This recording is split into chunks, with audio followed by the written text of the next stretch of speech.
how to start a business with Go High Level.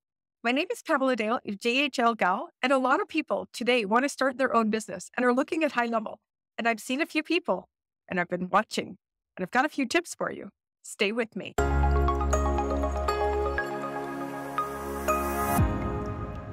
Don't forget to like and subscribe. Always lots more like this coming.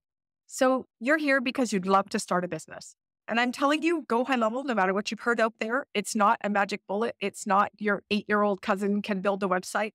It's just like any other business, except go high level has got the development on the back end. You don't have to develop that product.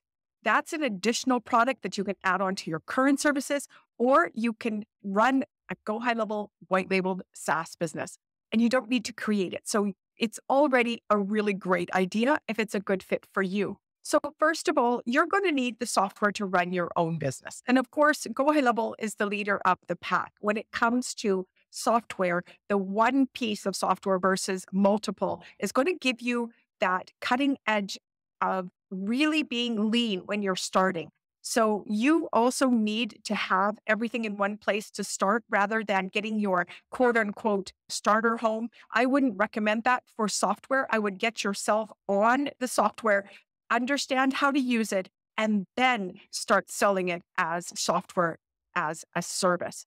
So it's really grown in popularity. The SaaS business model, due in fact to high level white labeling it. So software has really grown in popularity, and this trend does not show any signs of stopping. Software as a service, SaaS, the business model, I think is the future. Couple of reasons. The first one, of course, is increasing cloud adoption. A lot of businesses continue to digitize, and with the work from home trend as well with COVID, also another really great reason. The third one would be scalability. It's absolutely easier to scale a software business than it is a coaching business because you don't need to double, triple your infrastructure every single time. And the global market, right? SaaS products can be sold anywhere. And that takes me to my favorite reason. Number 5, SaaS businesses typically operate on a subscription basis, providing reliable monthly recurring revenue. Yes, isn't that why we're here? I don't know about you, but that's a smart business to start. And it's a smart business to really dig in and learn how to build it effectively. So let's talk about that. There's a lot of advice on how to start a business. Just go Google it. You'll see the exact same steps. And most people are going to step over them. And in my experience, it's a mistake. Slow is fast. People want to run out of the gate, make sure they have that first 30-day trial. Absolutely, everything's perfect and running. Could you do it? Absolutely, you could. But I actually recommend you do some of this work before you even sign up. Then you don't have all of that financial pressure to get this up and running and make you skip the steps. The first one that's the most important is conducting market research. I was on a call with a gentleman the other day in sales. Absolutely understood. You can't steer a parked car. You've got to get on the road and start talking to people. Most people will not talk to people. They just don't want to, scared, don't know who, all of the objections, fear. That's all it is. Get on the road and go and talk to 10 people.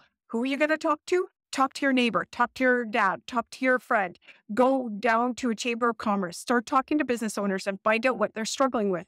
Every business that is attracted to you is going to have a different problem than Bob. So be sure that you get out and start talking to people, because only then can you take the next step. And that is identifying a niche. Now, a lot of people want a niche right out of the gate. Maybe you're fortunate. You know exactly what it is you're here to do and it's perfect, right? Others, not so much. I would suggest if a niche feels perfect, then go with it. If it doesn't, go serve someone and then come back and rebrand later if you need to.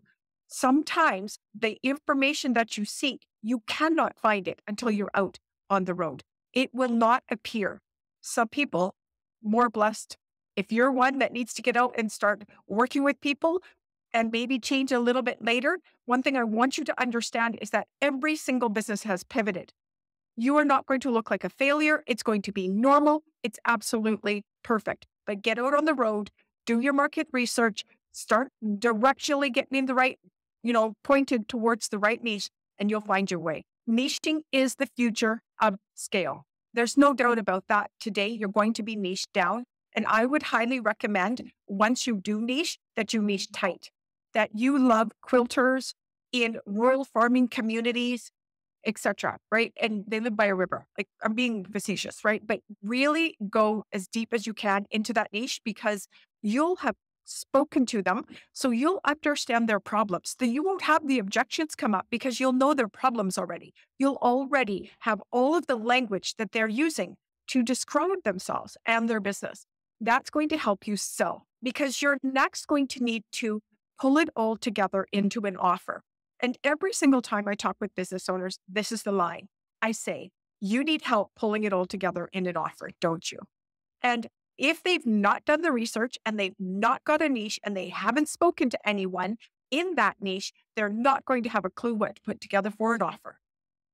I was speaking with a lady up in Canada who's working with theaters in small towns. They have very different issues than a coach or a dentist, right? They have software that they need to work with their ticketing system because it's based on seats. What could she put together around that? What is it that they really need? It will be very easy to do once you talk to 10 different theater owners and tell them you're just doing market research. You're not here to sell. Don't worry about putting your best foot forward and, oh my gosh, I can't tell anyone until I'm actually in business. Then don't talk to those people. Go find someone else that you can talk to, because they will sit down and talk to you. I've done this before and it has changed the game in my business. Don't be afraid. If you really want to succeed, go and find these people and ask them this really tough questions. What's business like? What if I could wave a magic wand and magically something appeared in your business? What would it be? What is it that you've wanted to do with your business for a long time but just haven't? What's the number one thing that keeps you awake at night? What's that thing on your to-do list that keeps getting pushed aside? What could you do with your business if you could automate more of it? What else would you do with your time? How about your team?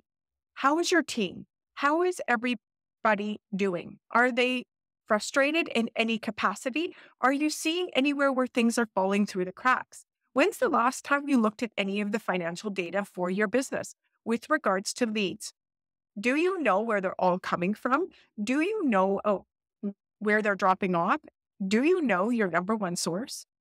Do you know where the sales are coming from? Very important data. So lots of questions you could ask, right? Next and only next, do you move into step 4, which is your brand, your visual brand, your actual brand. But if you don't talk to anyone and you don't know a niche and you don't know what it is that you are solving, how can you pick a name? How can you find any colors? Because color is based on psychology. When you look at blue, it is, do you see it? Facebook was Twitter. All the social platforms are blue. Why are they blue? Have you thought about it? Yes, it's color psychology. Very important for you to choose colors that match with your niche, with your avatar, with the problems that you're solving, with what it is that you stand for in the marketplace. What are your values? What is it that the business is here to do? What's the mission of the business? This is all going to come out in the name and in the visual brand, along with the branding itself. If there was no color and there was no logo, what is the brand? What does it stand for? You need to sit back and do this work. And this is thinking work. And a lot of people don't want to do the thinking work. I had a gentleman the other day come up with something. He was just taking a name from another company and putting systems on the end. And I had the guts to say, nope, you'd already bought the domain. I go, nope. That's not it. That's not what you're doing. You haven't even spoken to your avatar. If it's a name of another piece of software, they've never heard of it. What does it mean? Choose something else then that means something for you. If nothing else, choose the city you live in, like something, right? And that's a really good idea if you are going to be local. SEO matters, and local SEO, especially if that's a part of your offer. Then you're going to craft a business plan. Now, what is a business plan? You can Google it, absolutely. If your niche is dentists, then you're going to determine how are you going to get in front of dentists, right? You could contact all the dentists in your city. You could follow up with them, contact them via email. You could run Facebook ads. And then once you know what your business plan is, you're going to work it for a while, and then you're going to get numbers. You're going to know that you need to talk to 20 dentists to get one SaaS. Okay. Now what do? Your goal is 20. You know, you do the math. 20 times 20 is 400 people. You best get busy, right? Absolutely. It's possible. But that's where you start with your business plan. Now, there are other things that you need to take a look at.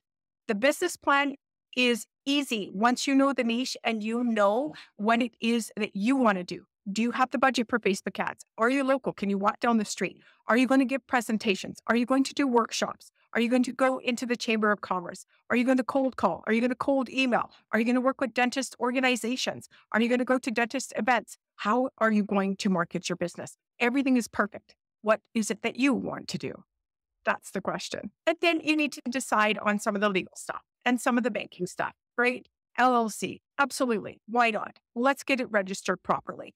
And then let's get your tax figured out, get you a business bank account, and absolutely an accounting system. Start this business like it's going to make you $1 million.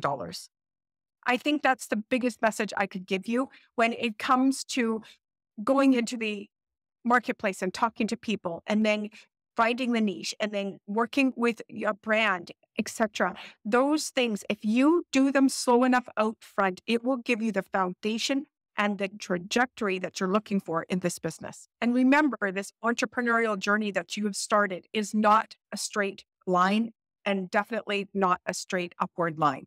It is all over the place. The biggest thing is that you don't quit, but you pay attention to what's not working and what is working and be honest with yourself and make an adjustment. A lot of times people have changed the brand of their SaaS. It is normal and you may very well need to do that too, but it's perfect. Remember, you cannot steer a parked car. You do not know what's up ahead if you do not get on the road. And if you need help getting on the road, my name is Pamela Dale, your GHL gal. Some links down below. You can reach out to me. You're ready to get started on high level? I can guide you through each and every one of these steps. I've done it hundreds of times. See you soon.